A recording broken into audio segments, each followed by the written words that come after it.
Қайырлы кеш, құрметті ағайын. Осында отырған негізгі көп кісілер мені таниды деп ойлаймын да. Қазір мына чаттарыңызды оқып отырмын. Бір сағат сіздерге қазір қызмет жасаймын, сұрақтарыңызға жауап берем. Алдымен көп адамды толғандыратын сұраққа жауап берейік да. Осы жан мен тән деген сауықтыру орталық жайлы кеңірек ақпарат берейін. Бұл қандай дерттерден емдейді адамдарды, және қандай дерттерді біз ауруларды қабылдай алмаймыз, және қалай емдейміз. Адамдар қалай жазылып жатыр сол жайлы. Жақсы ма? Бүгін мен сабағымда кімдер келді деп ойлаймын. Қанша жыл дәрі ішіп емдей алмай жүрген жандар бар ма? Жоқ, болмаса ауырса да дәрі ішпей шыдап ем таба алмай жүрген жандар бар ма? Егер бірінші категория жатсаңыз 1 деп, екінші категориясы 2 деп жазып қойсаңыздар. Жақсы ма? Онда ерте уақыт кеш қылмай ары қарай жүре берейік та. Бүгін қандай сұраққа жауап аласыздар? Жан мен тән қандай дерттерден емделуге көмектеседі? Танимыз, чатта отырғанбыз, Аха, чатта. Жан мен тән қалай емдейді? Осы екі сұраққа жауап аласыздар. Жақсы ма? Сонан кейін алдымен мен бір 30-40 минуттай алдымен жалпы денсаулық жайлы, дерттер жайлы сіздерге бір лекция оқимын. Қазір қысқа ғана. Тығыз өте қағаз қалам алып тыңдап отыруға тырысыңыздар. Содан кейін мен сұрақтар қоям, жауап беріп отырыңыздар да. Сіздер жазбай тұра тұрыңыздар. Бір 40 минут шыдамдылық танытыңыздар, одан кейін соңында мен сұрақтарыңызға жауап беремін. Жақсы ма? Кеттік. Неге соңына дейін көру керек? Осында отырған адамдарда енді айтайық, созылмалы ауру, хронический ауру бар болатын болса, жазыңыздар да созылмалы ауру деп. Соның кейін кез келген дерттен дәрісіз қалай емделуге болады. Маған өте қызығы, осы жерде созылмалы аурумен ауыратындар бар ма? Хронический ауру, учетта тұрған адамдар. Жазыңыздар, неше жылдан бері емдей алмай жүрсіздер? 1 жыл, 2 жыл, 3 жыл деп. Неше жылдан бері емдей алмай жүрсіздер? Соны уақытын жазсаңыздар. Жарай ма? Чатта бар ма? Неше жылдан бері 5 жыл ауыр жүрмін, 3 жыл ауыр жүрмін, 10 жыл ауыр жүрмін деген сияқты да. Созылмалы болса, созылмалы деп жазыңыздар. Маған уақыты қызық. Өйткені мен қазір міне 10 мыңнан астам адам келіп кетті, 15 мыңға жуық. Сонда кімдер қандай дертпен ауырып жатыр, қалай бар екен, неше жыл бойы, қандай дерттер? Қысқаша жазсаңыздар да, 10 жыл дертіңіз жазсаңыздар, соң кейін неше жыл жазылмай жүрсіздер? 20 жыл, 40 жыл. Бұрын жан мен тәнде болған созылмалы ауруларым бар. Созылмалы атрофический гастрит 4 жыл болды, 25 жыл, 1 жыл болыпты, 7 жыл, 4 жыл. Жақсы. Енді мен сіздерге мынандай бір сенсационный нәрсені айтам. Кез келген дерттен ешқандай дәрісіз натуропатия арқылы табиғи жолмен ақ емделіп жазылуға болады. Кез келген дерттен. Соны біліп аласыз. Сондықтан қазір 1 сағат уақытыңызды осыған қиыңыздар. Жақсы ма? Кеттік. Енді вебинар бір жаға, енді сіздердің көңіл күйлеріңізге байланысты 1,5 сағаттайын болады. Соңында мен жан мен тәнге келіп 16 тәсілді үйреніп арқылы қалай дәріс салуға болатыны жайлы айтамын. 30 жыл шпора, гонартроз, учетта тұрмын 3 жылдан бері кардиологта, 10 жылдан бері ауырады, соңғы кезде артроз деп қойды, 88 шағында болдым. Жақсы. Барлық шаруаларыңызды жинап, келген инсайт деген қандай да бір жаңалық естісеңіздер, соны жазып отырыңыздар да. Онан кейін мен сұрақ қоям, сол кезде кері байланыс беріп отырасыздар. Енді қазір сіздерге бір немене да, академиктің сөзін тыңдатайын. Бұл кісі медицина ғылымының докторы, академик, өзі профессор, Европа кардиологтар ассоциациясының мүшесі. Асветцетран деген ғалым адам. Енді Қазақстанда осы медицина жайлы, медицинаның неғып емдей алмай жатқаны жайлы, осы шындығында мен ғана шығар, осы ашық айтып жүрген. Экрандарға шығып, телеканалға, ютубқа, бәр жерде айтып жүрген да. Дауыс шықпай жатыр дейді, шықпай жатса сізде проблема шығар, басқалар естіліп отыр. Дауысым естіліп тұр ғой, жазып қойыңыздар. Қазір бір осы кісінің неменесі, видеосы, бір 5 минут уақыт тауып, осы кісіні тыңдасаңыздар, жақсы ма? Повышенная мочевая 650, неподагра, гиперурикемия, повышен диабет, сахара тип 2 типа. Подскажите, что принимать? Лора, займитесь своим здоровьем. Займитесь своим здоровьем. Товарищи, займитесь своим здоровьем. Таблетки, которые вам назначат на всю жизнь. Начните ходить пешком, Господи. Начните правильно питаться. Начните правильно пить воду. Не надейтесь, что это сделают вместо вас врачи. Не будет этого. У вас понизится, может быть, уровень мочевой кислоты. Может быть, понизится уровень сахара. Может быть, понизится уровень, там, я не знаю, цифр артериального давления на фоне этого лечения. Но болезнь не излечится. Лечить вы должны сами себя. Міне академик, профессор, медицина ғылымының докторы сіздерге айтып жатыр, маған айтып жатыр деп тыңдаңыздар. Сіз өзіңізді өзіңіз емдеуіңіз керек дейді. Өзіңізде. Дәрі сізді емдей алмайды дейді. Міне медик айтып жатыр. И самое главное, это изменение образа жизни. Если вы принимаете таблетки, какие-то показатели у вас нормализуются, это так называемые суррогатные конечные точки. Это иллюзия лечения. Это не лечение, это миф. Это миф. Вы будете принимать вот такими горстями лекарства. Тем более у вас весь спектр так называемого метаболического синдрома. И вы будете думать, что вы лечитесь. Это иллюзия, это миф. Вы себя угробите. Я не говорю, что эти препараты не надо принимать. Я говорю, что надо заняться своим здоровьем. Міне естіп отырсыздар да, мына медиктер, ғалымдардың өздері айтып жатыр. Дәріні өмір бойы ішесің, бірақ емделмейсің дейді. А это хотя бы поднять свою задницу с дивана и выйти на улицу и ходить пешком. Ходить.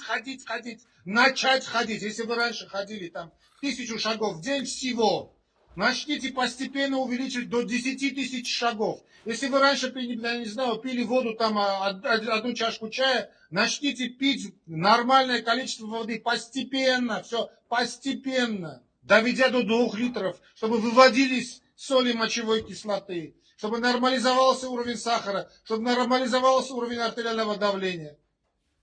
Начните питаться по режиму дня всю свою жизнь, а не надейтесь на эти лекарства. Ну, хватит вам, ну, сколько можно это объяснять, это элементарные истины. Что мне принять? Аллопуринол, наверное, надо принимать. Ну, что за такое детское желание ничего не менять в своей жизни? Ничего не менять в своей жизни и быть здоровым. Так не бывает. Это не может быть. Так не бывает. Забудьте об этом. Если вы хотите быть здоровой, Лора, Валентина, Петрос, Хачик, неважно кто, вы должны сами заняться своим здоровьем. Естіп отырсыздар ма? Енді менің аузымнан шықса, сіздерге ол кішкене дөрекі естіледі да, неге сөйтіп айтып жатсың деп. Ал мына ғалым дәрігер айтады. Дәрі ішетін болсаң, ешқашан жазылмайсың дейді. Ол уақытша ғана, саған уақытша ғана бір жеңілдік береді. Болды. Сен өз денсаулығыңмен өзің айналысу керексің деп қақсап отыр. Надеяться на таблетки. Все эти лекарства, которые существуют для лечения хронических заболеваний, они назначаются пожизненно. Это крайне агрессивные химические препараты. К сожалению, мы вынуждены иногда их назначаем. К сожалению, но вы должны их принимать всю оставшуюся жизнь. Вы превращаетесь в инвалиды. Поймите это из-за вашего патологического неправильного образа жизни. Никто ваш образ жизни изменить не может. Только вы можете это сделать. Что вы надеетесь? На что вы начали такая... Что-то лейзи, как это... вот это... Я не понимаю просто вот этого. Вот такого лентяйства. Вот такого, знаете, вот такого примитивизма человеческого я не понимаю. Просто, знаете, мне плакать иногда хочется. Міне бұл дәрігердің, ғалымның, академиктің жан айқайы да. Примитивизм дейді, топастық дейді да. Бәрінің ойлайтыны бір сиқырлы дәрі. Мұнан бәрін оқып отырмын да. Міне щитовидка, бауырдамай, 10 жыл, 20 жыл, 30 жыл емдей алмай жүр, қайтадан дәрі іше береді. Соң кейін мына кісіге келеді да, академикке келіп, қандай дәрі ішсем болды дейді. Гепатоз, жировой гепатоз. Бәріңіз естіп отырсыздар да? Что мне принять, у меня поднялся сахар. Что мне принять, у меня не поднимается член. Что мне принять, у меня приливы. Что мне принять, у меня поднялся сахар. Что мне принять, у меня желчный пузырь. С собой займись. Подними свою задницу, пойди на улицу. Хватит сидеть в интернете, в телевизоре там дебильном. Выйдите на улицу, начните гулять, займитесь собой, гимнастику сделайте, на себя в зеркало посмотрите, плюньте на это зеркало, изменитесь наконец-таки. Хватит! Бұл дәрігердің жан айқайы, да? Что вы хотите от врачей? Чтобы они вместо вас это делали? Врач мне не назначил травы. А что он должен вам назначить? Если вы приходите только на улицу, выходите, чтобы в поликлинику прийти.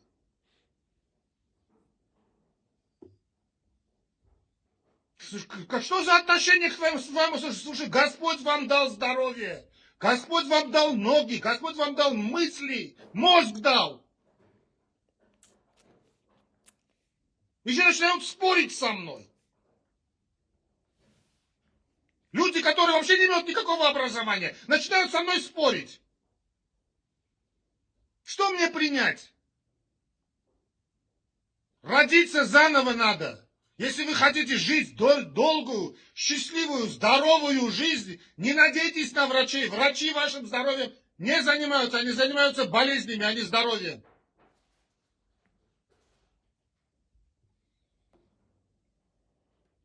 Принимать лекарства надо. Этот кретин тоже пошел, сдал анализы. У меня, видите ли, витамин D понижен. Мозги у тебя понижены.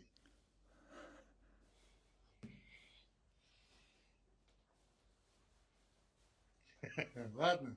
Хорошо, друзья, давайте жан айқайы, на этой мажорной ноте, значит, все-таки прекратим такое пламенное выступление. Вы знаете, просто я уже, знаете, вот один и тот же разговор. Один и тот же разговор. Придет, звонит кретин, вот он 5 минут до 5 минут до стрима. Дебил один звонит мне. Говорит, вы знаешь, доктор, я когда начинаю курить, у меня сердце прихватывает. Я молчу. Потом, когда я бросаю курить, все проходит. Я опять затянусь, опять сердце болит. И он меня спрашивает, что мне делать?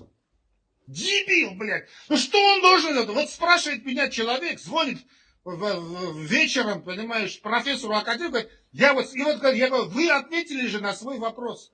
Вы затягиваете сигарету, вам становится плохо. Вы тушите эту сигарету, все проходит, и все идеально. Потом он опять затягивается, и ему опять становится плохо. И он задается вопросом, что ему делать?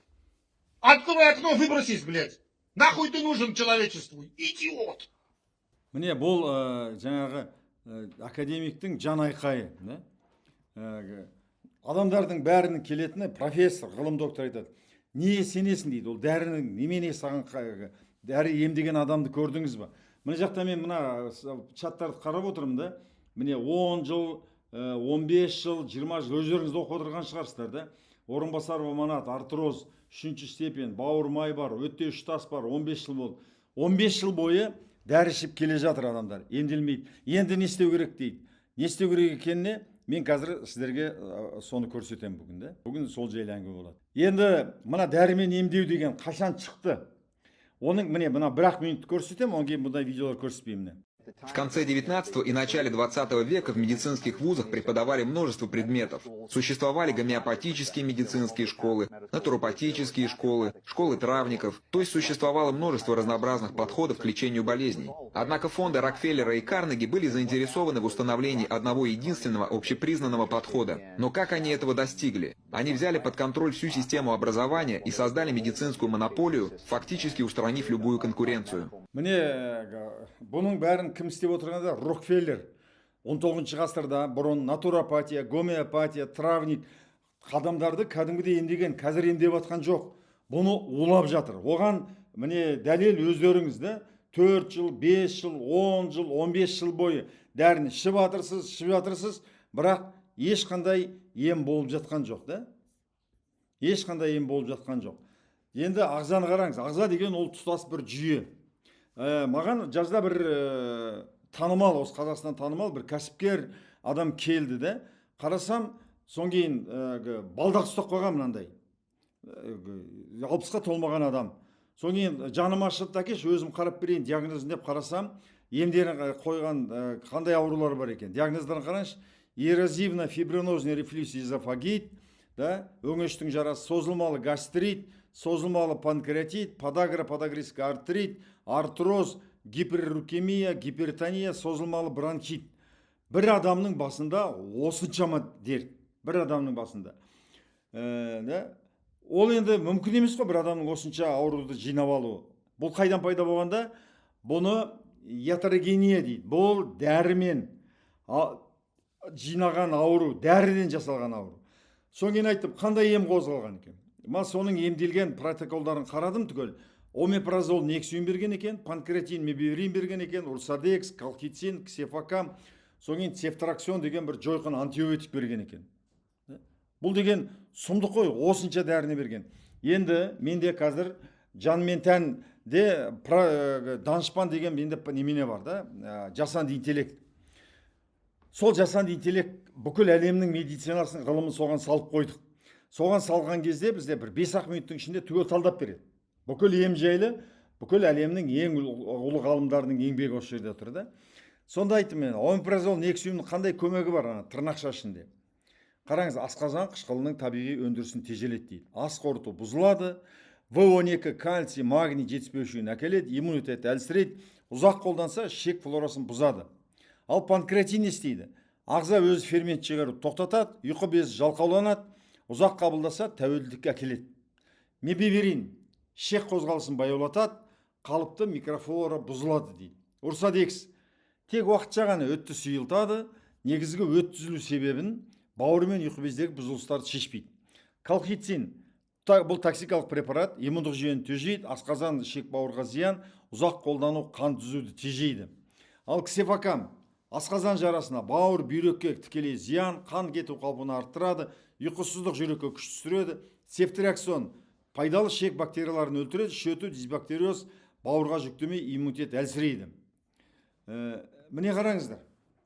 Сізде осыны істеп жатырсыз қазір. Сізде сондай дәрілер ішіп жатырсыз, солай ма? Соның енді өзіңіз мынаның қандай зияны бар, қандай побочный бар эффект бар екен, ешкім оқымайды, қарамайды. Бұл жаңағы адамға жасалған қастандық кәдімгідей. Мен оған айтты, міне, мынау саған жасалған қастандық. Мен давай бұнаны саған дайындап берейін, сен сотқа бер деп. Ол айтады, сотқа бергенмен бәрібір біз ұтыламыз ғой деп. Өйткені заң дәрігердің қасында, оның қолында протокол бар. Келісесіздер ме? Келісесіздер ме? Сізде осындай дәрілер ішіп жатсыздар ма? Сол дәрінің кеселінен бүкіл бауырыңыз, бүйрегіңіз, асқазаныңыз құрып жатқанын білесіз ба? Ал ол емдемейтінін. Ол уақытша ғана сізге бір апта, бір екі айға ғана тыныштандырады жаныңызды, бірақ ауру асқынып жатыр. Солай ма, солай емес пе? Өздеріңіз мойындаңыздаршы. Өздеріңіз мойындаңыздаршы, солай ма? Сондықтан не істеу керек дегенде, мен мына суретті не көрсетіп отырмын сізге. Алдымен аурудың себебін жою керек. Аурудың себебі жойылмайынша, себебін таппайынша ауру емделмейді. Мысалы, машинеңнен түтін шығып жатса, ол неге десеңіз, оның түрлі себебі бар. Не моторда, не болмаса, енді мен механик емеспін. Бензоколонка тағы, то есть бензонасосының бірдеңкесі дұрыс емес па, тағы бірдеңкелері да. Мысалы, мына бақшаңызда мына қызанақ ексеңіз өнбей жатса, не тұқым дұрыс емес, не дұрыс жер дұрыс емес, не дұрыс суғармай жатсыз. Себебін анықтап аласыз, сол кезде ғана ауру жазылады. Келесіздер ме? Келесіздер ме? Сіздер де осындай дәріні өкіртіп жүрсіздер, солай ғой, мойындаңыздар. Енді мен бағана неге сұрадым? Хронический ауру бар ма араларыңызда деп. Осы отырған адамдардың 100% сіздердің бәріңіз хронический аурусыздар. Хроникалық ауру. Хроника деген хронос, уақыт деген сөз. Яғни ол ешқашан жазылмайды. Менде Изет деген дәрігер жұмыс істеді. Сол айтады. 15 жыл істеді, мен қазір қоштастым. Өйткені тек қана химиядан басқа, дәріден басқа ештеңкені енді медицина ұсынбайды ғой. Содан кейін айттым, жоқ, мен табиғи жолмен өзім емдеймін. Сонда айтады, біз учетқа отырғызамыз дейді, ана созылмалы ауруды. Өлгенде ғана шығады дейді. Яғни ешкім емделмейді деген сөз. Өлгенде ғана шығады, абылай ауру асқына береді, ол дәріні бере береді. Солай ма, солай емес пе? Солай да, солай. Енді хронический ауру неге жазылмайды, мен сізге түсіндіріп берейін. Қараңыз. Міне жазып отырсыз, артрит. Осында отырған, сіз жазбай ақ қойсаңыз да болады, мен бәрін білем. Бәрін білем, 2,5 жыл болды, 1000-ға жуық дәрігерлер келді, 15 000 адам келді, медицина ғылымдарының докторы, профессорлар келді. Неге созылмалы ауру жазылмайды дегенде қараңыз. Мынаның ішінде микроорганизм деген мына бактерия, вирус, грибок, паразит мыналар. Сізді ауырып жатқан сол. Ал енді олар бактерияның әсіресе пайда болғанына 3-7 миллиард жыл болды. Содан бері өлмей келе жатыр. Олар мынандай қалың танкінің теміріндей биопленка жамылып алады. Көзге көрінбейді ол әрине. Сондықтан міне дәріде, антибиотикте, иммундық клеткада оған шамасы келмейді. Мына сурет көріп отырсыз ба? Мен дәрі ішпеймін, 5 жылға жақындады. Тамаша. Дәрі ішпесеңіз, бірақ табиғи жолмен бәрібір емделу керек. Қазір мен мында сұраққа сіздер жазбай қойыңыздар. Анау емделеме, мынау емделеме деп. Соңында айтам. Қазір тыңдаңыз. Өтініш ана чатқа ештеңе жазбай қойыңыздар, да? Чатқа жазып жатсыздар. Мен бір кезде былай болсын да, бұл уақыт тиімді, сіздерде менде тиімді өткізейік. Сіз тыңдаңыз. Қазір мында қазірде 424 адам отыр. Бәріңіз жазғанмен мен бәріне оқып тұр деп жауап бере алмаймын. Жарай ма? Алдымен сіз тыңдап алыңыз, соңында мен сұрақтарыңызға жауап берем. Қандай сұрақтарға жауап беріп үлгермей қалам, соңында жауап берем жекелеріңізге. Ертең, бүрсі күні, 2 күн бойы. Келістік па? Әзірге тыңдайық. Мен сұрағыма ғана жауап беріңіздер. Жақсы ма? Сонымен, міне неге хроникалық аурулар жазылмайды десеңіз, бактерия, вирус, грибок, паразит мынандай неменен жамылып алады. Биопленканы, сондықтан дәрінің оған ешқандай шамасы келмейді. Химиялық дәрі, антибиотик әсіресе. Мынандай бір қалаға, ішінде әскері бар қалаға бомба тастаған сияқты. Ол мынау сау ағза, мынау сау клетка, ауру клетка деп қарамайды, бәрін құртады. Ол өз мына бомба түскен қала сияқты. Енді неге емделмейді десеңіз, тағы да айтайын. Сізде 40 триллион клетка бар. Бауырдың клеткасы бөлек, асқазанның клеткасы бөлек, ұйқы бездікі бөлек, сүйектікі бөлек, жүректікі бөлек деген сияқты. Бәрінікі бөлек. 40 триллион клетка. Енді әрбір клетканың, міне қараңыз, өзінің басқару орталығы бар, өзінің жүк тасымалдау системасы бар, құрылыс фабрикасы бар, өңдеу заводы бар, энергетикалық станциясы бар, өзінің полициясы, өзінің қоқыс тазалайтын немесі бар. Бір клетканың өзі. Ал бұны кімдер білмейді әлі. Ғалымдар бұның 1%-іне зерттеп көрген жоқ. Қазір сізге бір 20 секундтық видео биология ғылымының докторының сөзінен тыңдаңыздар. Это, собственно, самое совершенное, что есть во Вселенной. То есть одна конкретная клетка живая, это гораздо сложнее, чем целые планетные, так сказать, системы, чем целое скопление галактик, потому что сложность этой системы гораздо выше. Вот, и мы пытаемся в ней разобраться. Бір клетканың өзі бір галактикадан да күрделі дейді. Жақсы ма? Бір галактикадан да күрделі дейді. Сондықтан Эйнштейн айтады, бір нәрсені қайталап жасай беріп, басқа нәтиже күту бұл ең үлкен ақымақтық дейді. Сондықтан сіз дұрыс істедіңіздер. Дәрі ішіп жатырсыз, емделмейді. Дәрі ішіп жатырсыз, емделмейді. Операция жасадыңыз, емделмейді. Укол, система алдыңыз, емделмей жатыр. Басқа жолын іздеу керек. Қайталап жасай берген ештеңе көнбейді. Енді бір 20 секундтық, 30 секундтық видеолар сіздің кішкентай сеніміңізді тудыру үшін жан мен тәнге келген 15 мың адамның 15 мың мен сізге неменесін сұхбатын егер қажет болса 99%, ішінде 1% ғана болмаса 99% алғысын айтып рахмет деп кетеді. Соның ішінде мысалы 40 жыл дәрігер болған, военный әскери госпитальдарда бас дәрігер болған, ғылыми зерттеу институтында НИИ кардиология, Орта Азиядағы ең жоғары емдеу орталығында дәрігер болып терапевт жұмыс істеген адамның өз аузынан тыңдаңызшы. Әлемдік медицинадағы бүкіл жаңалықтарды алып бәрін бір жерге қойғаныңыз енді керемет. Сізді мен как зерттеуші ретінде ғалым деп есептеймін. Рахмет сізге. Рахмет. Целиноград университетін бітіргем 78-ші жылы. Біз түскенде ол 2-ші Московский университеттің бір филиалы болып оқыдық.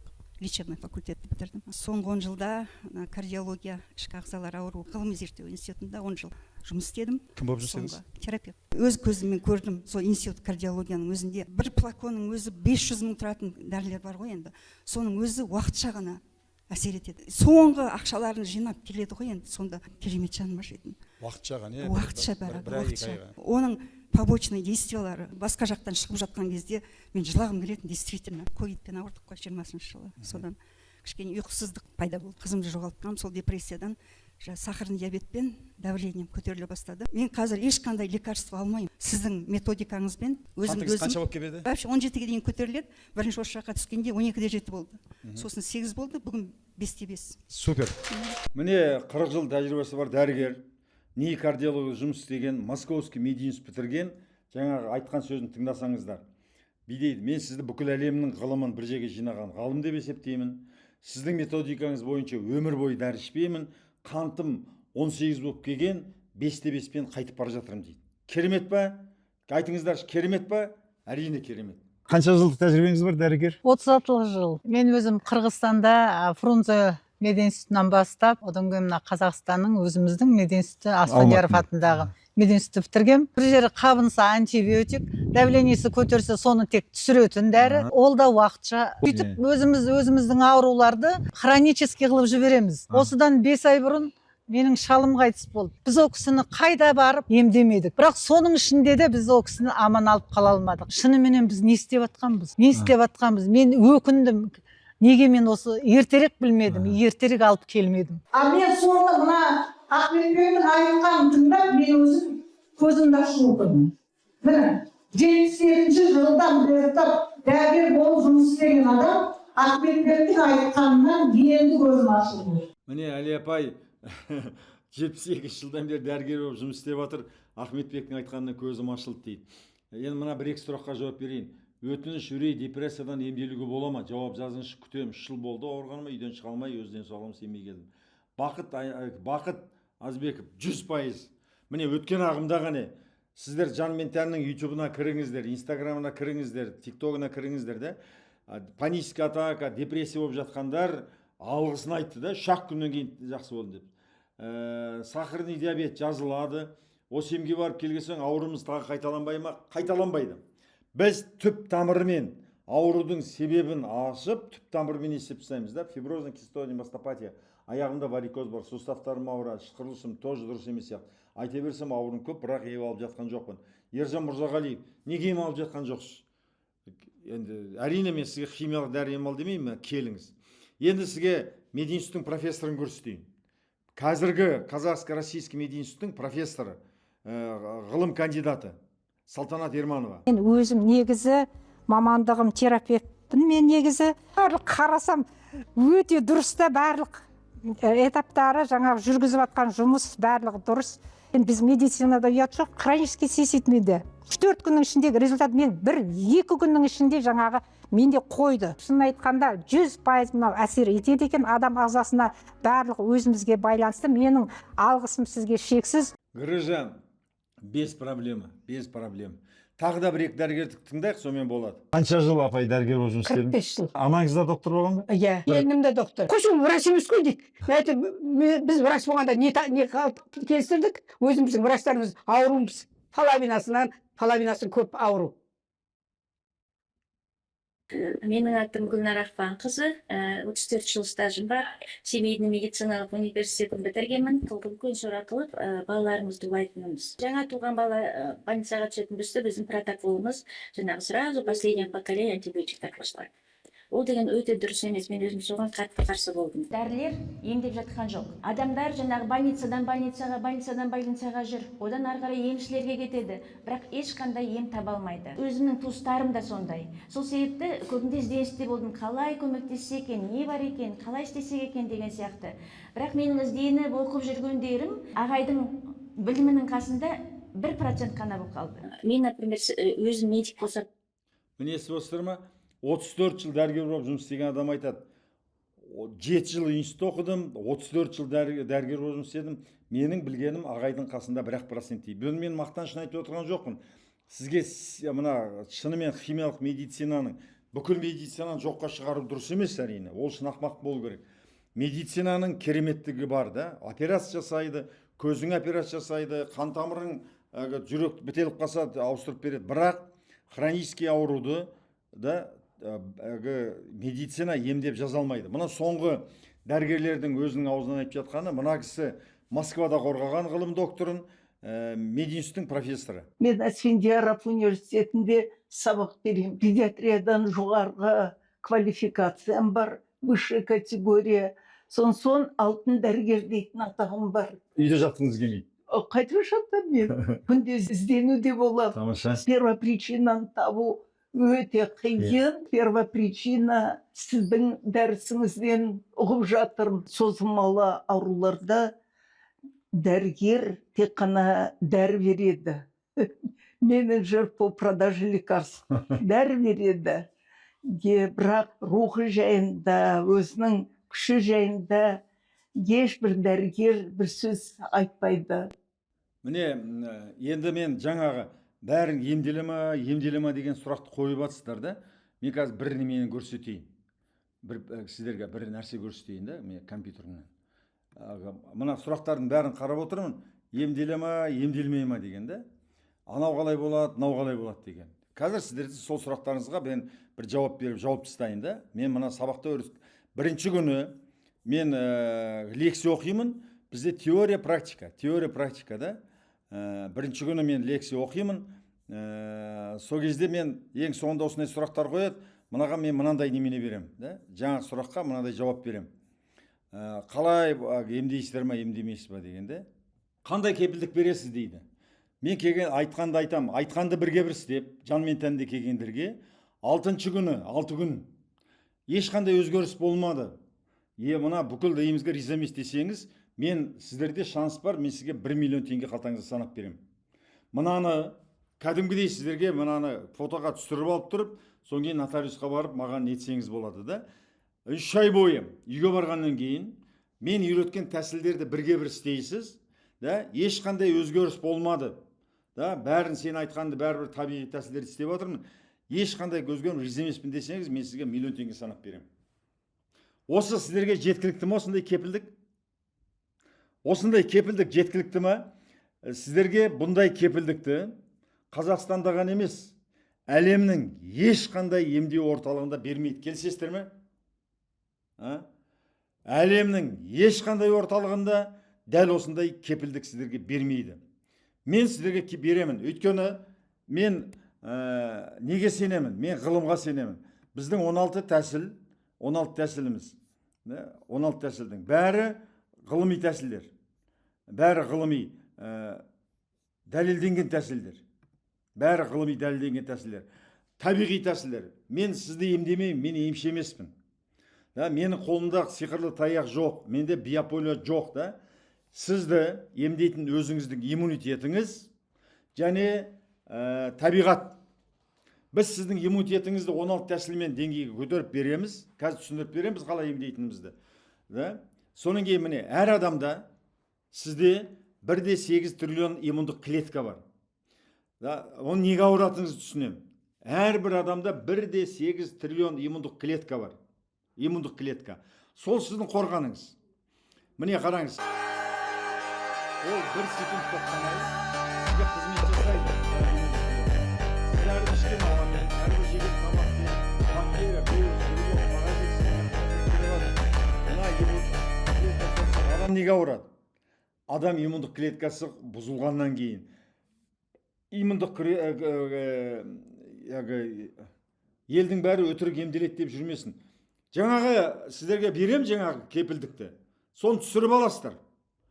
15 мың адам ішінде бір адам жаңа мені онандай деп, 1 миллион теңге әкел деп 6-шы күнде айтқан жоқ, 3 айдан кейін айтқан жоқ. Бірге бір істеу керек болды. Енді құтылатын жол бар ма? Емнен кез келген аурудан құтылатын, ауруды жаратқан жаратушы, ревматойд ауырмайтын дерт жоқ. Оның сұрақтарыңызға соңынан жауап берем. Ауруды жаратқан жаратушы оның емінде жаратып қойған. Шөптер, табиғатта хайуандар мен құстар өзінің түйсігімен емдеп шөптерді танып алады. Ауру көбейгенде сол шөптерді жеп өзін өзі емдейді.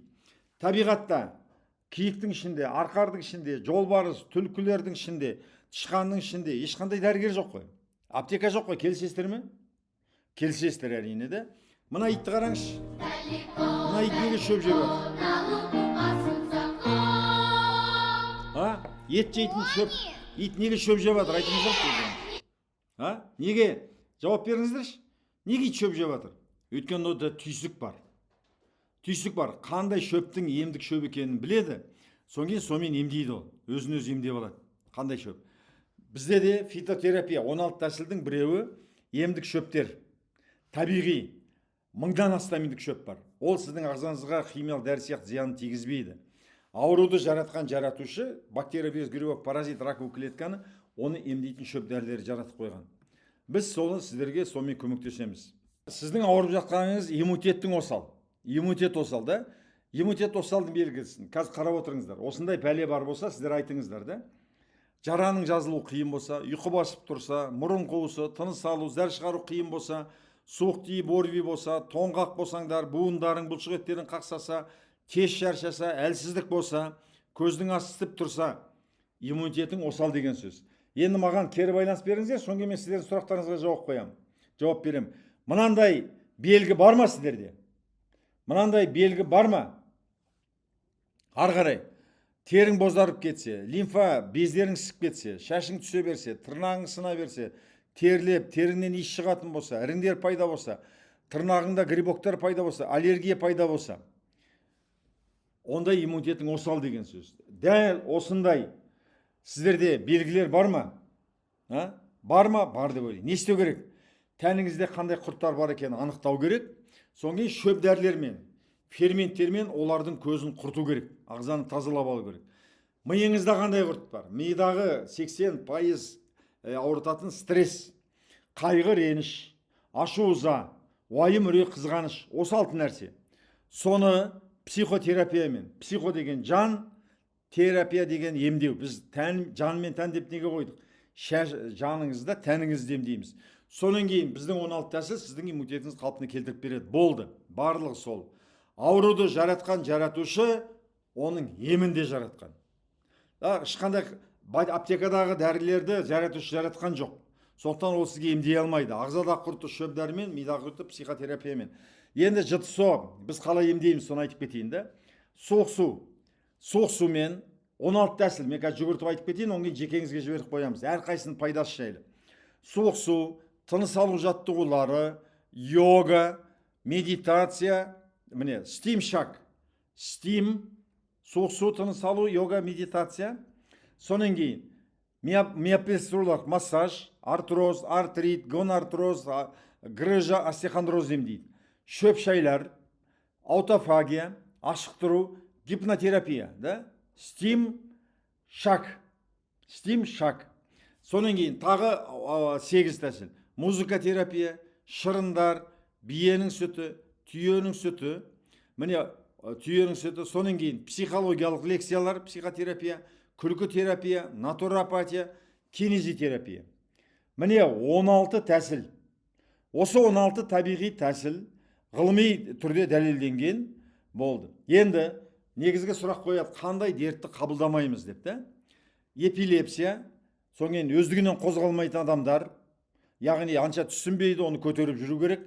ВИЧ, спид болса, шизофрения, ақыл есі дұрыс емес адамдар, туберкулездің ашық түрі болса, соңген 2 бүйрек жұмыс істемей қалып гемодиализге барып жүрсе, өні бойы судороги болып қалатын болса, жақында операция салған адамдар, 6 ай болмаған. Оңген аутизм, ЗПР, задержка психикалық развития. Оңген жүкті әйелдер. Қалғанның бәрін біз қабылдаймыз. Қалғанның бәрін. Мына 16 тәсіл 4 биологиялық тетік ол. Қан мен лимфа жүйесін қалпына келтіреміз. Ағзаны сілтілендіріп шекті тазартамыз. Иммунитетті шынықтырамыз. Жүйкенің жүйесін реттейміз. Болды. Сіз сау боласыз. Болды, да? Енді басқа ештеңке емес. Біз әрине алдымен тәнді дайындап аламыз. Ағзаны тазалаймыз. 23 түрлі шөп шай. Сіз 6 күн бойы ішесіз. 6-ау бүйрегіңізді, 6-ау бауырыңызды, 6-ау асқазаныңызды, 6-ау бесеу өкпеңізді тазалайды. Клизма жасаймыз. Ағзаны тазаладық. Миды тазалаймыз психотерапия сабақтарымен. Ұйқысыздық бәрі кетеді. Стресс, депрессия, паническая атака бәрі кетеді. Мен Московский институт гипноз бітіргем, Международный институт практический психология бітіргем, Нұргүлде осыны бітірген, аймақтағы тренерлер түгел дайындағанбыз. Сол миыңызды, тәніңізді тазалаймыз. Соның кейін шөп дәрілермен денеңізді, миопрессуралық массажбен бұлшық еттеріңізді, грыжа, протрузия, остеохондроз, артрит, артроздан жалын көрсетеміз, және ол үйге барып оны істейсіздер. Сиқырлы таяқ жоқ, бірден айтайын. Бірақ 15 000 адамның ішінде ешкім бізге сондай мынау дұрыс емес деп айтқан жоқ. Енді қазір 1-2 адамға өз аузынан естіңіздер де, жаңа дәрігерлерден емес, өз аузынан. 1-2 адаммен хабарласайын, қазір өз аузымен естіңіздер. Шындығын айтайын, бұл кісілер енді 15 000 адам бәрімен есімде жоқ. Қайырлы кеш аға. Аға деп қойып, атыңыз кім сіздің? Жанболат. Қай қаладансыз? Шымкент қаласынамын. Өте жақсы. Жасыңыз жас қаншада? 56-да. Бауырым екенсіз. Мен 65, 10 жас. Жанболат қой да? Жанболат. Қай ағымда болдыңыз? Көрінбей тұр. Мен 3 рет болдым. 67-ші ағымда болдым, 77-ші ағымда болдым. 120-ші ағымда болдым. 3 рет келдіңіз бе? Қандай проблемалармен? Менде проблема өте көп. Бірінші сахар, екінші бауырымда 3,5 сантиметр киста бар еді. Үшінші бүйрегімде киста бар еді. Онан кейін артрит, артроз бар еді. Мен қолымды жақсы көтере алмайтын тұғым жақсы. Бұлай балға ұрамайтын тұғым. Мынау аяғымда кейде жүре алмай қалатын тұғым. Аяғым басып жүре алмай қалатын тұғым. Соған енді ем алдым, енді доктордан алдым ғой, енді бәрін емді. Барын көрдім, уже енді 5 жыл емделдім мен, тоқтамай. Ішпеген дәрім болған қанша ақша кетті? Сіздерге барар кезде, енді айта алмаймын, ол ақша уже ұйма ақша кетті, бір 10 миллионның үстінде кетіп қалды. Мен сіздерге баратын кезде соңғы менің күшіммен барғам, зорға жүріп барғам. 200 метрде мен су терлейтін тұғым. Сіздерге барған күні менің сахарым 35-те 36 болған. 35-36 болған. 5 жыл бойы сахарымның ең көп түскен 28-ге түскен тұғын. Одан артық түспеген, уже докторлар айтқан, инсулинді сен 2 сағат, 1 сағат сайын саласын, басқа бір шанс жоқ деген. Енді қанша өмір сөзін көресің деген, бауырды отырғызған плотно. Сөйтіп сіздерге барғанмын, барған күні 35 болды, бір 2 сағаттан кейін өлшесек 36 болып жатыр. Уже көтеріліп баратыр. Екінші күні кешке Рамазан келіп, сахарыңызды өлшейсіз ба деді. Мен екінші күні бір сондай бодрый болдым. Мен суға бар ғой, мосттың қасы. Барып келудің өзі 1-2 километр. Мен екінші күні соны байқаптым ғой, мен суға бір жеңіл бар, жеңіл келгенім екінші күні байқадым ғой. Өлшесем сахарым 6 болып тұр. 5 жыл болған менде сахар 6 түгіл 28-ден төмен түспеген менде сахар. Жәке, мына естіп отырған адамдар қалай сендіреміз? Бұлар айтады ғой, фантастика, мынау ертегі ғой, мынау танысы шығар, туысы шығар, ақша төлеп қойған деген әңгімені айта бастайды. Ой, ондай болып жатыр, Ахметбек аға, ол маған өзіме жекеме шығып сұрап атқандар бар. Мен айтам да, сендер барасыңдар, 6 күн өтірік тыңдап, тыңдамай, айтқанын істеп, істемей келесіңдер де, бір как будто сөзге 6 күн главный жатса болды, жазылып кететіндей. Мен айтам да, сен жасың 60-70-ке келген, 60-70 жыл бой жинаған ауруды 6 күнде жазылам десең, сен ақмақтың онда деймін де. Мен 1 жыл, 1,5 ай болды мысалға ше, әлі 1 грамм дәрі ішпеймін. Мен жүректің дәрісін күніне 6-7 мәрте ішетін тұғым. 1 жыл, 1,5 ай болды. Е сахар ішпеймін, е бауыр тікен, е жүрек тікен, е бүйрек тікен ішпеймін. Абсолютно. Грипп сәл суықтасам, шығам, зарядкамды істеймін, мұздай суды құям, мен тұмауым солай жазылады. Мына енді өтініш, мен осыны көріп отырған адамдар, сенесіздер ме, жоқ күмән бар ма? Жұбайым бар ма, үйде біреу бар ма осының сенің сөзің дәлелдеп беретін? Әйелім бар, өткенде алып бардым ғой 120 жағымға. Сәлемет жақсыз ба? Атыңыз кім? Гүлімхан, біз өткенде 120 ағымда барғанбыз екеуміз. Мен енді көп адам келеді, есімде қалмай қапты. Жолдасыңызда енді дерт деген бір бүкіл дертті басына жинап апты ғой, бір басына. Ризасыз ба? Әлбетте, конечно. Бұрын қандай дәрілерді ішетін еді, волокодин, ойбой, шай сияқты орнына ішетін еді. Әзір оны ешқайсысын ішпей қойды ғой. Аллаға шүкір, сіздерге де рахмет. Қазір мында 448 адам отыр. ай осылай ешкім сене қоймайды, айтады. Мынау ертегі, бұл мүмкін емес деген әңгімені айта бастайды қазір. Енді Ахметбек аға, біріншіден сізге рахмет. Екіншіден Нұргүлге, үшіншіден анау Рамазанға рахмет. Сонша мен барған кезде Рамазан келіп, мынандай зарядка істе, мынандай Нұргүлде сіз бүйтіп істеңіз, былай істеңіз, былай істеңіз деп, ана сабақтың білмей қалған миын ашып барып сұрайтын тұғым мен. Дұрыс түсінбей қалған жерлерімді. Кейін сіздердің сабағыңызға чатсам ғой, сабағыңызға сізге кіріп, сіздің сабақтарыңыздан алып, мен бір жыл, бір жарым ай, әлі күнге дейін сабақ алып келатырмын мен. Пропускать еткен жерлерім бар. Тамаша. Ой, өте қуаныштымын. Адамдардың осындай алғысын алғаннан артық бізге бақыт жоқ. Енді мына адамдар бар ғой, міне 450 адам отыр, ешкім үндемейді. Жақсы, сенесіздер ме жоқ? Неше пайыз сенесіздер? 5%, 10%, 50% деген сияқты. Өте қуаныштымын. Рахмет. Бала шағаң қызығын көр. Енді менің анда суретім тұрды ғой, 120 жас деп. 120 болса да 90, 100 жас таяқ ұстамай, дәрі ішпей, жаның қиналмай, ұзақ, бақуатты һәм бақытты өмір сүруіңе тілектеспін. Ахметбек аға, мен енді жылына 2 мәрте сіздерге барып демалып тұруға өзіме план қойып алдым. Чем манау басқа жерге барып укол система салдырғанша, şu жерге барып демалғаным жақсы маған. Кеше барғанда вообще лучше болды. Менікі 6-7 болып жүрген сақырым. Қазір 4 пен 6-ның арасында. Өте тамаша, қуаныштымын. Вообще результат отличный. Рахмет. Жақсы күндерде кездескенше. Жақсы, рахмет сіздерге. Қайтып келгендерге біз жеңілдік береміз. Рахмет аға. Міне, құрметті ағайын, осыған қалай ойлайсыздар? Сенесіздер ме жоқ? Кішкентай болсын, күмән бар ма? Көрдіңіздер ғой, қанша дәріс ішіп жатқан жаңа жұбайына да қанша пайыз сенесіздер? Бір-ақ адам жазды, 100% сенеміз деп. Жақсы, жарайды. Мен бұл жерде былай болып тұрда, өзімді өзім мақтаған сияқты, сіздерге жалынған сияқты болып тұрмын да. Енді тағы да бір екі адамның сөзін. Балқия дейді. Мен шындығында кешіріңіздер, 15 мың адамның бәрін атын жаттап алу емес қой. Қазір Балқия деген жасы қанша екен, мен енді жарайды, сіз деп сөйлей берем. Балқия, сәлемет, жақсы ба? Тыңдап отырмын не. Жасыңыз қаншада? Мен 65-темін ғой. Сен мен жасымын ғой. Мен ертең 65-ке толамын. Құрдаспыз ғой. 31 қаңтар ертең қойыңыздар. Қай қаладансыз? Құттықтаймын. Мен Шымкенттен, Төле ауданынан.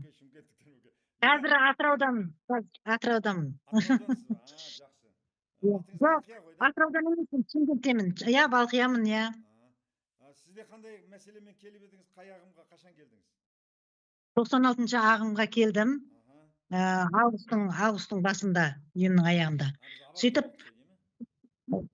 сол Алматыда болдым. Мен де 25 жылдан бері сахармен ауыратын едім. Сол сахардың кесірінен бір аяғымды көтере алмай қалған ем. Бүйрегімде құм бар деп еді, неге түскенде. Сонымен сіздерге бардым. Барғанда инсулин алып жүрмін. Азанда бір, кешке бір алып жүретін ем. Инсулинмен жүретін. Укол қарнына салатын ем. Содан сіздерге бардым. Сіздердің ұстанымызды ұстап, жаңағы гимнастикаларды жасадық. Суға түстім. Суға түскенде қорқтым бірінші. Қорқып, содан 2 күнде суға түскенімде менің жаңағы аяғымда сау болды, бүйрегімдегі тасымда, одан барып жаңағы бәрін жасадым.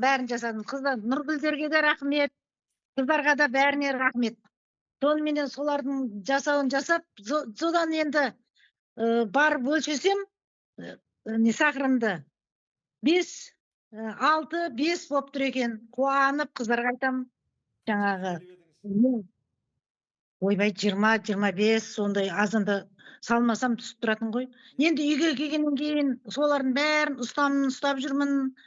Барып шелекпенен жаңағы басынан су құямын. Сосын бешбармақ жемеймін. иә бешбармақ жеймін. Азанда 2 жұмыртқа жеймін, жаңағы талқан, тары талқан, тарының өзін қайнатып жеймін. Сосын сармайды үзбеймін.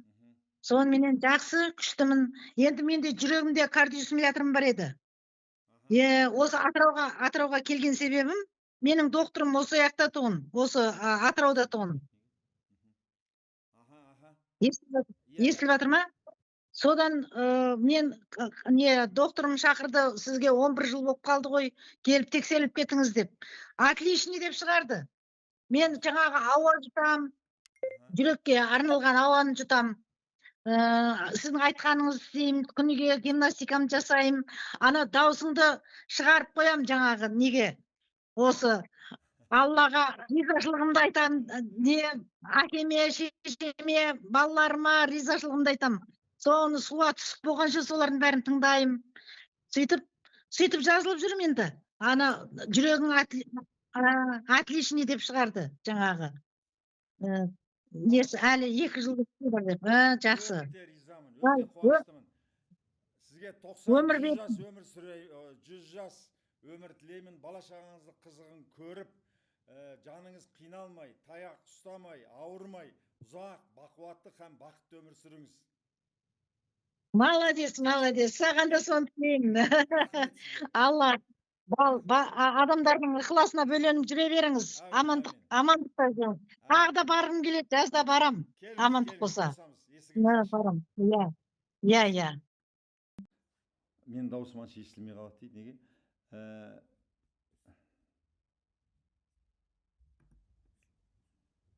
Міне, құрметті ағайын, жаңа көріп отырсыз ғой, жүректегі бәрі мынандай деп айтты дейді, қантым мынандай дейді, 5 жыл бойы жүрген. Сондықтан бұл бұлған емес. Сондықтан сіздерге айтайын, осыны көріп отырған адамдар өздеріңіз сенесіздер ме? Жоқ, бұның бәрі менің бір спектакль деп ойлайсыздар ма? Қазір бар айтады екен, ой, бәрі спектакль, бәрі алаяқ, кімге сенем, ешкімге сенбей кетеміз деп. Енді мен білмеймін, елдің бәрі алаяқ болатын болса да. Гүлнар деген, бұл кісі менің есімде, бұл кісі жақында болды ғой деймін. Астымадан жазылған. 2-ші рет келді ғой деймін, қазір тыңдап көрейік.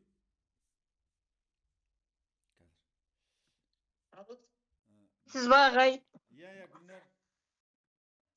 Қалыңыз қалай? Сіз жақында келіп кеттіңіз ғой деймін? Иә, 120-ші ағымда болдық біз, жолдасым екеуміз. Иә, болып қалды. Оның алдында 2-ші рет бардық біз, 71-ші ағымда болдық, жолдасым екеуміз барғанбыз.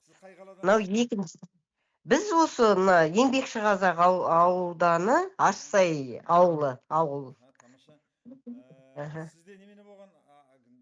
Менде бронхиальный астма болдым мен былтыр. Енді менде сол жаңадан басталды, 1 жылдай ауырдым, қатты ауырдым енді. Жаңағы өзіңізге де айттым ғой, жаңағы сол дексаметазон, соған тәуелді болып, сол дәрісіз жүре алмайтын болып, сондай жағдайға жеткем. Одан былтыр еще аварияға түстім. Одан анандай неше түрлі аурулар болды менде. Сонымен анандай тығырыққа тірелген кезде бардық қой енді. Медицина. Менің балам жіберді. Балам әне отыр бәрін көрді. Сол балам айтты, мен шаршадым, медицинадан шаршадым. Құрсын деп түңілген кезде сол балам айтты, осылай жан мен тән сауықтыру орталығы ашылыпты, барып келесіңдер ма, барасың ба деп. Содан мен өзім судан қорқам дедім ғой. Сол барғым келмей, енді ол қалай екен деп сондай күмәнді болдым басында. Содан жаңа Батя екеуіңіз барасыз ба деп. Содан жолдасым барса барайын дедім. Сонымен мені жолдасым осым қолдап, қоршап бірге барды, мен үшін барды. Жолдасыңызға рахмет. Иә, рахмет айтам соларға, иә. Адалынан жұбай берген екен сізге. Өмір жасыңыз ұзақ. Өте қуаныштымын. Бронхиальный астмадан бәрі немене беріп қояды ғой, аэрозол беріп қояды. Иә. Сонан кейін өкпе кете бергеннен кейін, адам дұрыс ауа алмағаннан кейін болды ғой, мүгедек болып қалады. Сіз содан құтылдыңыз, солай ма? Иә, дұрыс. Мен жазылдым, жазылдым деп толық айта аламын. Сол былтыр барғанда әйтеуір жеңілдеп солай келдім. 2 ай шөп дәрі іштім. Одан жаңағы өзіңіз айтқан сол бутейка жасадым. Мен 3 түрлі затты ғана істедім. Жаңа Винхофты жасадым. Сон бутейка, 1 сағат оны жасаймын. И суық су. Суық суға түсі. Шөп дәрілерді 2 ай іштім былтыр, аха. Содан кейін жаңа суық су әлі күнге дейін түсемін. И одан кейін жаңа отырып тұру жаттығуын жасаймын мен. Осыны тоқтатпай, әлі 30-40 жыл жасаңыз. Жасыңыз қанша? Рахмет ағай. 61-демін мен. Енді маған қарындас екенсіз. Енді бір 30-40 жыл жасаңыз, немере шөберелердің қызығын. Аумин. Айтқаныңыз келсін. Деген сөз, бала шағаң ғана аман емес, өзің де дені сау болған, солай емес пе? Аха, рахмет ағай. Сіздерге көп рахмет. Сіздердің арқаларыңызда қайтадан дүниеге келіп, рухани азық алып, өмірдің мән мағынасын түсініп, бір-біріміздің қадірімізге жетіп, сондай керемет өмір сүріп жатырмыз. Ағай, рахмет. 120 жыл жасаңыз. Әмин, көп рахмет. Бала шағаңызға, жұбайыңызға сәлем айтыңыз. Аха, рахмет. Келіңіздер, есігіміз, құшағымыз. Барамыз, бұйырса барамыз тағы. Аха, рахмет ағай. Аха, жақсы.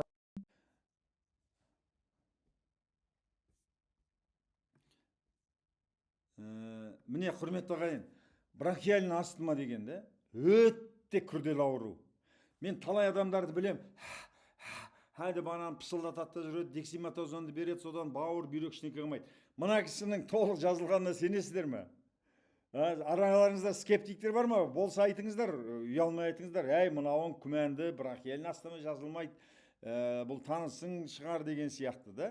Ұялмай айта беріңіздер, және ме? Қандай күмән болатын болса. Кеттік ары қарай. Тағы да енді соңғы бір адамды тыңдатайық. Сіздерде ешқандай күмән қалмау үшін да. Ақ жарқын деген бұл кісіні мен өте жақсы білем, өйткені Фейсбукта бұл кісімен біз доспыз. Өте позитивный адам, маңайының бәріне нұр шашып жүретін. Ақ жарқын, сәлеметсіз бе? Саламатсыз ба ағай? Қалыңыз қалай? Керемет. Мен сізді Фейсбуктан танимын. Мен даусым естіліп тұр ма? Керемет естіліп тұр, бәрі нормально. Мен Фейсбуктан сізді қанша жыл бері танимын. Сіз үнемі менің посттарымды қарап, жазып, нетіп отырасыз да. Қазір сіз 111 жағымда ма, қай ағымда? 111-де болдым, иә. Бірде айттым ғой, 2 тірі адам бар деп. Біреу мөлдір, біреу ақ жарқын. Ақандарының айтайын деп. Әрине бәрі тірі ғой, бірақ көбі үйіне барғаннан кейін кішкене түсіп қалады, рухы түсіп қалады, семья, бала шаға, анау-мынау күйбең тіршілік кетіп қалады да, өзін қайтадан ұмытып кетеді. Ал енді 80-ге келсеңіз де, 90-ға келсеңіз, 100-ге келсеңіз де жан тәтті, солай ғой? Айтатын жоқ. Жан ауырғанда білінеді ғой жанның тәттілігі. Өзіңіз қандай мәселелермен келдіңіз, қазір қандай жағдайыңыз? Менде мәселе көп болды, соның ең бастысы менде жүректе 2 стенд болды. 19 жылы ота жасатқам, сол кезде маған айтқаны, мына дәрі сенің енді өмірлік серігің, сосын қатты қуана алмайсың, қатты қайғыра алмайсың, 3 килограммнан артық нәрсе көтере алмайсың деп. Сонда мен ойладым, мен 52 жасымда сонда мүгедек болғаным ба деп. Сосын ізденіп сізді тауып алдым ғой. Сіздің сабақтарыңызды сатып алдым. Содан кеше 111 шағымға Нұрила менеджеріңізге хабарласып сонымен бардым. Жүрек ауыру ғой мендегі ең басты мәселе. Кейде адамдар айтады, жүрек ауыратын адам салқын суға түсуге бола ма дейді. Мен айтам, не то что болады, надо бару керек. Себебі адам мұздай суға түскен кезде қан керемет айналады ғой. Одан басқа менде давление, хронический бронхит, ангина, солардың бәрі менің өмірлік жолдасым еді. Солардың бәрінен мен осы суық су, отырып тұру, тыныс алу, сіздің жырмаларыңызды орындап, қазір Құдайға шүкір керемет өзім көңіл күйде, керемет денсаулықпен жүрмін. Иә. Тамаша. Менің мамандығым массаж, детский массаж. Сіз ана көп пост, философиялық Қызығасыз ғой деймін. Психологияға, философияға қатты қызығасыз ғой деймін. Иә. Сол ізденісте жүрем ғой мен өмірі. А сіздің посттарыңыз қазір маған керемет болып жатыр. Дайын, менің сұрақтарыма дайын жауап та сіздің нелеріңіз. Сізге жақсы, өте Сабақтарыңыз. позитивный адамсыз, маңайыңызға нұр шашып жүретін, көңілді, мен бүгін бір немен оязық айтамын ғой, аутотелическая личность, аутотеликалық тұлға деген, өмірдегі жағдайға қарамай, қиындыққа қарамай, өзінің көңілін көтеріп, және маңайындағы адамдарды адам деп. Сіз өзіңіз ғана емес, маңайыңызға ылғи позитив, оң бір жақсы аура беріп жүретін, бәрін Әсер беріп жүрген адам екенсіз. Осы жақсылығыңыз алдыңыздан шықсын, өмір жасыңыз ұзақ Әмин. болсын, бала шағаңыз заман болсын. Ағай, 1 минут. Мына 1-2 сағаттан кейін келіп жететін туған күніңіз құтты болсын. Деніңіз сау болып, өмір жасыңыз ұзақ болсын. Тек өмірде алғаныңыз алыс болсын. Шәкірттеріңізбен, ұрпақтарыңызбен мың жасаңыз. Сізге көп-көп рахмет, алғысым шексіз. Сау болыңыз. Көп рахмет, сау болыңыз. Міне ағайын, осымен болды. Әйтпесе, мен сіздерге таң атқанша, кемінде бір 10 мың адамды шығарып, осылай алғыс айтқыза аламын. 10 мың адамға, 15 мың адамға айтқыза аламын. Енді 1-2 болмаса, 1-2 адам болмаса, 99%-ы 1-2 адам болады әр ағымда да. Шыбындар деп айтамыз, олар ананы істемейді, мынаны істемейді, анаумен ұрысады, мынаумен ұрысады, сөйтіп 1-2 адам ғана кетеді. Әйтпесе 15 мың адам. Енді менің арманым, менің қойған мақсатым бүкіл Қазақстанның алғысын алу. Бүкіл Қазақстанның. Соның ішінде сіздің де алғысыңызды алуға тырысамын. Сонымен презентацияны қазір аяқтайын, сіздерге сұрақтарыңызға жауап беріп қазір да. Сонымен кеттік. Енді сіздерге бір анша жағымсыз жаңалық. Бізде жаңа салық кодексі кірді, сондықтан салық көбейіп жатыр. Сондықтан шындығын айтайын, мен қазір міне ақпан айында 15 миллиондай убыток. Өйткені аренда өте қымбат, салық қымбат. Сондықтан 8 ақпаннан бастап біз бір 10%-ке бағаны көтеруге мәжбүр болып отырмыз. Алматыда бұрын 200 болған 220 мың болады, аймақтарда 180 болатын 200 мың теңге болады. Бірақ сіздер үшін қазір мынаны айтайын. Қазір тіркеліп, алдын ала төлем жасап қойсаңыздар, бұрынғы бағамен алу мүмкіндігі бар. Дүйсенбіге дейін тіркеліп қойсаңыздар, жақсы ма? Ол баға Алматыда 200, аймақтарда 180 мың теңге. Жақсы ма? Енді сіздер үшін тағы да ертең мен 65-ке толам. Міне 9 болды, 10, 11, 13 сағаттан кейін 65-ке толам. Енді 65 жас құрметіне сіздерге бір сыйлық жасайын деп отырмын. Қайталап келетіндерге 200 мыңның орнына 160 мың теңге. Яғни 40 мың теңге жеңілдік. Астана, Ақтау, Ақтөбе, Шымкент аймақтарға 153 мың теңге. 180 мыңның орнына 30 мың теңге жеңілдік. Ал бірінші рет келетіндерге Алматыға 180 мың теңге, Астана, Ақтау, Ақтөбеге 144 мың теңге. Бірінші келетіндерге. Мынаны қазір фотоға түсіріп алыңыздар. Бәрлеріңізге жеке жіберіп қояды. Қазір алдын ала бір немене жасап қойыңыздар да, предоплата бір қанша бізде 20 мың теңге. Бір 20 мың теңге төлем жасап қойсаңыздар, он кейін сіз мүмкін 1 айдан кейін келесіз бе, 2 айдан кейін келесіз бе, айырмасы жоқ. Бәрібір сол жеңілдік сақталады. Жақсы ма? Қазір тіркелгендерге қайтадан көрсетейін. Міне, мынау осы бойынша. Жақсы ма? Ораза, енді бір сұрақ айтады, ораза кезінде келсе бола ма дейді. Ораза кезінде керісінше келу керек. Неге дегенде, мен айтам, игілікті істі, яғни оразаны сіз пайдалы іспен ұштастырасыз. Неге деген кезде, тағы да айтайын, неге деген кезде де, өйткені ораза кезінде сіздерге бәрібір ораза не үшін жасайсыз? Сіз ағзаны тазалау үшін бір жағынан, солай ғой, ашығу үшін де. Көп жағдайда кешкі жақын тамаққа тойып алады, оның оразасының пайдасынан зиянын көріп атасыздар. Бал бұнда қарыныңыз ашпайды, мен сізге 100% кепілдік беремін. Таңертең биенің сүтін, түйенің сүтін ішесіз, дұрыстап тұрып, күндізгі ой қарыныңыз ашпайды. Кешке биенің сүт, түйенің сүт жатар кезде тағы да шырын ішесіз. Болды. Өзіңізді жеңіл сезінесіз, өзіңізді ағзаңызды тазалайсыз.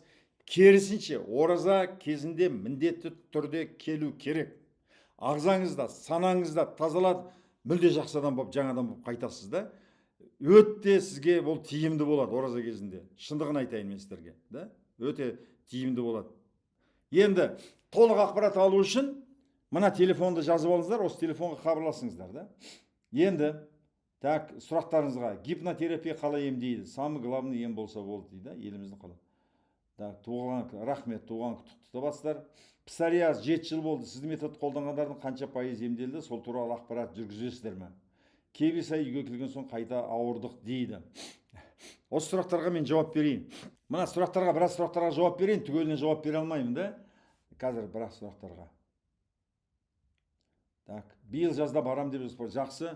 Диффузные изменения печени, хронический холецистит, хронический панкреатит, емделема. Мен айтам, мен бағана айттым ғой, 6 күнде келесіз. 6 күннің ішінде өзіңіз түсінесіз бірінші күннен бастап. Жаңа мен бір 4-5 адамның, он кейін 10 шақты дәрігердің айтқан пікірін айттым ғой, одан артық сізге дәлел керек жоқ деп ойлаймын, да? Одан артық сізге дәлел керек жоқ. Егер де 6-шы күн айтсаңыз, әй Ахметбек, жасыңыз үлкен болса, бауырым, мынауың бәрі ұнаған жоқ маған, шатпырақ болмады дейді, мен сізге миллион теңге берем. Мен әлі бір кісіге менен бір рет үйтіп сұраған жоқ. Өйткені мына милар ашылады, денсаулыққа деген көзқарас мүлде өзгереді. Денсаулыққа деген мүлде өзгереді. Өзіңіздің ғана емес, отбасыңыз, бала шағаңыз, ағайын туаңыз өмір бойы дәрігерге жүгінбей, деніңіз сау болатын болады. Өмір бойы. Мен бізге жүптабілік берем. 3 ай бойы айтқанды бірге бір жазсаңыз, жаңа біреу айтып жатыр, үйге барғаннан қайтадан ауырды. Жаңа айтып жатыр ғой, міне, 1 жыл бұрын келген, 1,5 жыл бұрын келген, 6 ай бұрын келген. Кім үйге барғаннан кейін айтқанды бірге бір істейді, бір тиын ақша керек жоқ. Және бізбен кері байланыс жасап отырасыздар. Біз келдіңіз ба, 1 жыл бойы, 5 жыл бойы, 10 жыл бойы осы ақшаға сізге тегін арғарай қызмет жасаймыз. Арғарай қызмет жасаймыз. Сондықтан ешқандай күмәніңіз болмасын. Ешқандай күмәніңіз болмасын. Осы отырғандар айтыңыздаршы, күмән бар ма айтқан сөзге? Қосымша сұрақтарыңыз бар ма?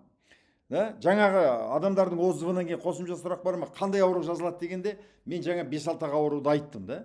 Туа біткен аурулар жазылмайды. Онкология мысалы 4-ші стадия болатын болса, 2 бүйрек істемей қалса, мүлде, оған мен құдай емеспіз, оны жөндей алмаймыз. Қалған аурудың бәрі ауруды жаратқан жаратушы оның емін жаратқан. Сізді емдейтін ұлы табиғаттың күші, біз қолданатын 16 тәсілдің бәрі табиғат күштер. Және сіздің иммунитетіңіз. Сондықтан сіздерге айтатыным, суық судан қорқамын, ауырып қалатыма сияқтымын. Бірде бір адам ауырған жоқ. 20-15 мың адам ішінде бірде бір адам ауырған жоқ. Мен 100% кепілдік берем де. Міне келген адамдар айтып жатыр, кеш жарық, Алла разы болсын, сіздерге алғысымыз шексіз, 100 шағымда болғанбыз халыққа. Міне Ботагөз Жексенбаева, көп рахмет сізге. Тағы да барғым келіп жүр, Самасан айтады, қандай керемет, 120 шағым, Дарика, сізге рахмет, сенеміз 100% дейді, сенген отыр. Алланың қалауын жақсы. Бірінші неменеге сенеміз. Астана қаласында кім емдейді? Біз емші емеспіз. Қай қалада дегенде Ақтөбе, Ақтау, Астана, Шымкент, Алматы. Әзірге 5-ақ қаладамыз да. Туған күніңіз құтты болсын дейді, рахмет. Мен 9 рет институт алдым, менде сахар грыжам бар, басымда тромб бар, не істеу керек? Әрине сіздерге біз анализ тапсыртамыз. Анализіңізге қарап, біздікі емшілік емес, ғылыми түрде анализіңізді түгел талдаймыз. Соң кейін сізге не істеуге болады, не істеуге болмайды. Әр қайсыңыздың анализдеріңізді жеке талдап береміз. Әр қайсыңызды бөлек-бөлек. Және әр қайсыңызға бөлек-бөлек ем жазып береміз. Индивидуальный подход. Жаңа жасыңыз құтты болсын, рахмет. 100 шағымда болдық. Алланың нұры міне қайырлы кеш, мырза, мен жазып сіз алмаймын шығар. Менің 2 тіземде ота жасалған, бауырда жировой кеп, начинающий киста. Келіңіз да. Өйткені біз бірде бір адамға зиян тигізбейміз. Өйткені химия қолданбаймыз. Табиғи. Мына миыңыз тазалаймыз, ағзаңызды тазалаймыз, шөп дәрілер, биенің сүті, түйенің сүті, жаңа айттым ғой, шырын, психотерапия, кинезитерапия, 16 ғылыми тәсілдер да. Жақсы ма? Жақсы, 100 шағымда болдым, июнь айында бұйырса тағы барам дейді. Мына жерден оқып отырсыздар да, келіп кеткен адамдардың бәрі бір рет барғам, тағы да келем деп, рахмет, Ақтауда 2 рет болдым, Алматыға барғым келеді дейді. Сонымен сіздерге айтатыным, да, ана өсек аяңға сенет кейбіреулер, да, өйткен бүйткен дейді.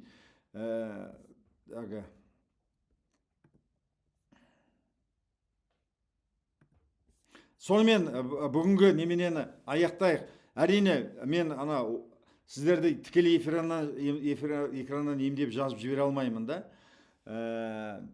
Енді менің туған күніме байланысты жеңілдік жасалған, міне қазіргі ағымға ғой жеңілдік, да, міне 1 ақпан күні басталады. 125 ағымға, мына жеңілдік 25 ағымға, да, 25 ағымға. Және де келесі ағымдарға 126, 130, 140 ағымға мынандай бүгін тіркеліп қойсаңыздар, да, міне. Да, мынау жаңа, қазір тіркеліп қойсаңыздар, мына ескі бағамен, бұрынғы бағамен жазыласыздар. Қазір тіркеліп қойсаңыздар. Жақсы ма? Маған жүрек 90% бітілген стенд қоямыз деп порталға салды, не істеуге болады. Енді стенд егер қазір сал десе, салыңыз. Бірақ ол сізді емдемейді, ол уақытша ем. Бағана адам айтты ғой, ол қайтадан тамырыңыз бітеліп қалуы мүмкін, да? Жақсы ма? Туған күні, жақсы. Июнь айын орын алдық, жаңа. Егер де қандай да қосымша сұрақтарыңыз болса, осы телефонға хабарласыңыздар. Осы телефонға хабарласыңыздар, біз сұрақтарыңызға толық жауап береміз. Анализді алдын ала тапсырып келесіздер. Бүкіл сұрақтарыңызға мына телефонға звондасаңыздар жауап береді, бүкіл сұрақтарыңызға. Осыған WhatsApp-қа жазыңыздар, жақсы ма? Мені туған күніме құттықтап атқандарға рахмет. Келіңіздер, бағанағы айтқан, сізге кепілдік беретін, ол табиғат, ол ғылым. Ахметбек кеңілдік бермейді. Сондықтан, міне үлгеріңіздер, мына қайтадан сізге көрсетейін. Менің мынау жеңілдік, бұл қазірге. Мына 125 ағымға мына жеңілдік. 1 ақпан күні басталатында. Ал енді қазір 8 ақпаннан бастап баға мынандай болады. Ал ескі бағамен, бұрынғы бағамен жазылып қоям дегендер, қазір тіркеліп қойыңыздар. Артрит, артроз, да, кез келген уақытта біз сізге барлық аурулар жазылады. Астыма 40 жылдан асып өтін толған бүйрек қымбар, өткендер сұрап едім, айтам деп еді, хабар болмады. Баруға болады, да, келуге болады, жаңа, кім айтты жаңа, да? Катуся Демесинова, келіңіз, да? Инсульттан кейін тәннің 10-75% жұмыс жасайды, соны 90-ға жеткізуге болады. Болады. Астана саласында береді, да, береді бәрі. Биенің сүтін береміз. Ұйқы бұзылса, екінші сөзін артроз, аяғым қазір жақсы, Шымкентке келесі ба? Жоқ, мен онлайн өткізем. Жақсы, сонымен сау, сәлемет болыңыздар. Жақсы күндерде кездескенше.